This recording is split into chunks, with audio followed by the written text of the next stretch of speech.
pouvoir a changé. En août 2020, nous avons réuni les citoyens dans le cadre d'une concertation nationale pour discuter de l'organisation et de la conduite de la transition. À ce moment, le même président français est passé par un autre président pour dire qu'il souhaite me parler. L'autre président étranger est passé par mon directeur de cabinet. Il a pu ainsi me joindre et m'a dit que le président français souhaite me parler. Effectivement, nous avons pu nous joindre au téléphone. Nous nous sommes salués et il a demandé comment va le pays.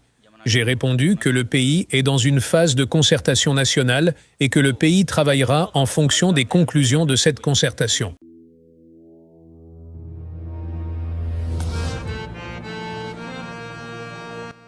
De cette dernière révélation-là. Il a dit qu'il a 3 personnes qui sont ses gens et qui sont de bonnes personnes. Un peut être le président de transition et un autre peut être le Premier ministre. Il a demandé si je peux seulement sortir pour faire une déclaration dans laquelle communiquer les noms du président et du Premier ministre afin de formaliser tout ça. J'ai répondu, cela est hors de question, les citoyens sont en concertation. Quand ils finiront, nous travaillerons en fonction de ce qu'ils décideront. Je me souviens ce jour-là, il m'a dit d'être compréhensif. Il a dit que quand il disait quelque chose à IBK, Ibrahim Boubacar Keïta, celui-ci répondait qu'il allait y réfléchir et qu'IBK est resté dans les réflexions jusqu'à ce qu'il parte. Donc, qu'il faut que moi je cesse cela. J'ai répondu, non, cela est hors de question. Les citoyens sont en concertation. Quand ils finiront, nous travaillerons en fonction de ce qu'ils décideront. Nous ne nous sommes pas entendus. Il est parti de son côté, je suis parti de mon côté. Après cela, un autre État, qui est aussi un grand État, a envoyé son représentant au Mali qui m'a dit qu'il souhaite me parler. Celui-ci aussi est venu avec 2 noms disant que ce sont leurs gens et demandant si nous pouvons faire de l'un président de transition et de l'autre Premier ministre. Nous avons discuté, nous ne nous sommes pas entendus et nous avons laissé tomber les discussions. Troisièmement, nos discussions avec la CEDEAO ayant été difficiles ici au Mali, le président ghanéen nous a invités au Ghana. Ce jour-là, j'étais avec le ministre Wagé, mon directeur de cabinet et mes conseillers. Nous avons été au Ghana.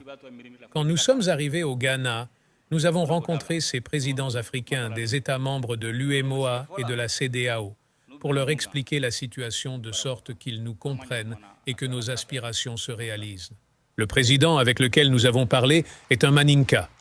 Les Maninkas sont des hommes francs et sincères. Ils ne savent pas mentir. Nous lui avons expliqué la situation. Il nous a demandé de ne pas nous moquer de lui. Nous avons répondu, « Comment ne pas nous moquer de vous ?» Il a dit qu'il a appris que nous avions donné le nom d'une personne pour être président de transition du Mali. Nous avons répondu, « Comment? Quelqu'un de notre part ?» Nous n'avons pas donné le nom d'une personne. Il n'a pas pu nous donner le nom de la personne. Au moment où nous devions commencer les discussions lors de la rencontre, quelqu'un est venu pour dire que non, tout est bon maintenant, que non, telle personne pourra assurer la transition. J'ai répondu, c'est non à cette personne, c'est moi-même qui vais conduire la transition. Donc, les difficultés ont commencé à partir de ce moment-là. Mais je vais vous dire une seule chose. Pourquoi je vous dis tout cela concernant la France et ses gens? Je ne vous dirai pas le nom de l'autre grand État. Celui qui réfléchira un peu saura de quel État il s'agit. Toutes les personnes dont il s'agit sont aujourd'hui en vie au Mali. La France et ses 3 gens, l'autre grand État et ses 2 gens, la CEDEAO et ses gens. J'ai dit, dans tout cela, quels sont les gens du Mali? J'ai dit, si nous ne prenons pas nos responsabilités, ils vont semer le désordre dans notre pays et nous le donner ainsi. C'est pour vous dire qu'il n'y a pas d'amitié, il n'y a pas d'affection. Il faut que les Maliens acceptent que les dirigeants du pays soient les leurs, que ceux qui entrent dans certains jeux sortent de cela. Personne ne viendra parce que les Maliens sont beaux ou ne sont pas beaux. Ils viennent pour leurs intérêts. Si quelqu'un intronise ces gens à la tête du Mali, ils travailleront pour lui. Vous travaillerez pour lui. C'est pourquoi il faut que les Maliens eux-mêmes désignent leurs représentants pour réaliser les aspirations des Maliens. J'ai dit tout cela pour faire comprendre aux Maliens que, concernant ceux qui posent un problème, il ne faut pas qu'ils se trompent. Tout ce que vous entreprendrez, Il faut faire en sorte qu'il le soit dans le cadre de ce qui est voulu et décidé par les Maliens pour que les Maliens ne soient pas livrés au bon vouloir de quelqu'un d'autre. Les Maliens ne porteront pas au pouvoir quelqu'un qui ne mettra pas en œuvre la volonté des Maliens. La France ne viendra pas dépenser des milliards gratuitement au Mali pour notre sécurité. Elle le fait uniquement que pour ses intérêts. Les États n'ont pas d'amis, ni état d'âme. Chacun cherche ses intérêts. Ce sont les grandes puissances qui sont derrière toutes les missions internationales pour assurer leur rayonnement et une influence au niveau mondial.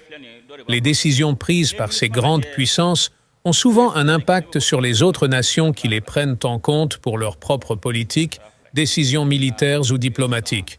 J'ai fait 1 année et 4 mois de mission au Soudan et j'ai quitté ce pays juste après sa partition en 2 États.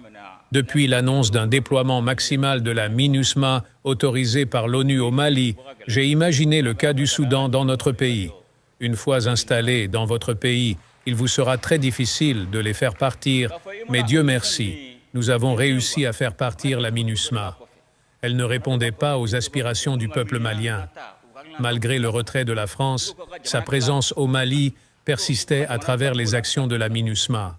Vous auriez compris avec moi que, depuis le départ annoncé de la MINUSMA, avec la rétrocession des camps au Mali, nous avons assisté à des attaques sporadiques des villes, du bateau Tombouctou, des villes Bamba et Bourem. Juste pour semer la psychose et faire douter la population, mais les Maliens avaient compris leur stratégie. Ils sont restés derrière les autorités. Nous avons récupéré méthodiquement les camps, ville par ville, selon le calendrier du retrait. Ils avaient encerclé Tessalit et nous avons intercepté leur communication indiquant de ne pas attaquer certains individus considérés comme alliés. Le camp de Tessalit a été rétrocédé sous le feu des armes, croyant qu'on allait emprunter la voie terrestre. Ce sont nos avions qui ont amené finalement nos hommes. À Aguelok, la MINUSMA a remis des équipements au groupe armé terroriste. Cette remise a été filmée par nos drones et nous avons ces images. La MINUSMA a détruit tout le camp avant de se retirer. Ils ont repris le même scénario dans le camp de Kidal. Ils ont abandonné la base avec nos matériels, permettant ainsi à l'ennemi de s'en emparer. Notre objectif était clair, récupérer le camp de Kidal à tout prix. Nous avons combattu pour récupérer ce camp. Après des bombardements intenses jour et nuit contre les groupes armés terroristes, ils ont pris la tangente. Nous avons assisté à l'abandon de Queens Blindé en bon état par la MINUSMA après la reconquête du camp de Kidal. Nous avons subi une trahison de la MINUSMA qui allumait le feu et l'active pour connaître le vainqueur. Mais fort heureusement, le peuple résilient avait compris ce jeu.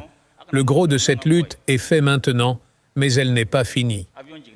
Il est temps maintenant de jouir cette souveraineté. C'est pour cela que j'ai demandé un dialogue intermalien.